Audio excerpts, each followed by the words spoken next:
কাজী পদটো থাকিব লাগিব উজনি অসম মুছলিম কল্যাণ পৰিষদে আজি অসমৰ বিভিন্ন জিলাৰ পৰা অহা কাজীসকলৰ লগত আলোচনা কৰি এটা ঐক্যমতত উপনীত হৈছো যে অসম চৰকাৰে কাজী পদটো বিলুপ্ত কৰিব বিচাৰিলেও আমি তাৰ তীব্ৰ বিৰোধিতা কৰিছো কাৰণ কাজীসকলক গভৰ্ণমেণ্ট নটিফিকেশ্যন তেওঁলোকে দি পেলেহে নিযুক্তি দিয়ে চৰকাৰীভাৱে তেওঁলোকক নিযুক্তি দিয়া হয় সেইকাৰণে কাজী পদটো অতি গুৰুত্বপূৰ্ণ আৰু কাজী পদটো ৰখা অতি বাঞ্ছনীয় আৰু থাকিবই লাগিব আজি উজনি অসম মুছলিম কল্যাণ পৰিষদে শিৱসাগৰৰ সংবাদ মেলৰ পৰা অসম চৰকাৰৰ সন্মানীয় মুখ্যমন্ত্ৰী ডক্টৰ হিমন্ত বিশ্ব শৰ্মা ডাঙৰীয়াক অনুৰোধ কৰিছো যে ব্ৰিটিছ আমুলৰ পৰা দেশ স্বাধীন হোৱাৰ পৰা দেশে স্বাধীনতা লাভ কৰাৰ ৭৫ বছৰ পাছৰ পৰা বৰ্তমানলৈকে অসমীয়া সমাজ বুলিয়ে নহয় ভাৰতৰ বিভিন্ন ৰাজ্যত কাজীৰ প্ৰাসংগিকতা আছে কাজীৰ প্ৰাসংগিকতা থাকিব অনন্তকাললৈকে থাকিব সেইকাৰণে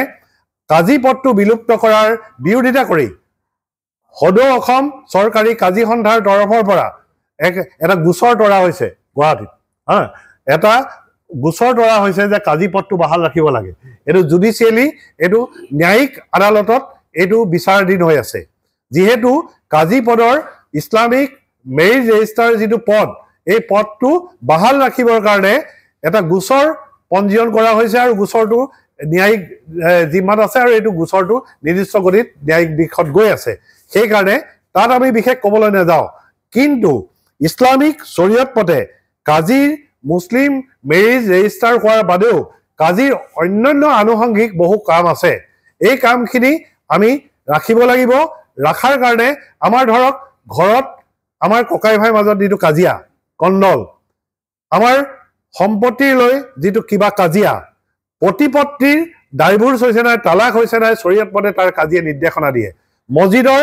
ইমাম নিযুক্তিৰ প্ৰসংগতো কাজীৰ বিশেষ ভূমিকা থাকে এনেদৰে এখন গাঁৱৰ সৈতে এখন গাঁৱত যেতিয়া বিবাদ হয় এখন গাঁৱলৈ এখন গাঁৱৰ এটা মছজিদ কমিটি লৈ আন এটা মছজিদ কমিটিৰ মাজত যেতিয়া বিবাদ হয় দুইটা মছজিদ কমিটিয়ে যেতিয়া বিবাদৰ কোনো ধৰণৰ মীমাংসা কৰিব নোৱাৰে তেতিয়াহ'লে আমি মুফতিৰ ওচৰলৈ নগৈ আমি কাজীৰ ওচৰলৈ যাওঁ কাৰণ মোগল সম্ৰাটৰ দিনৰ পৰা এটা কথা চলিছে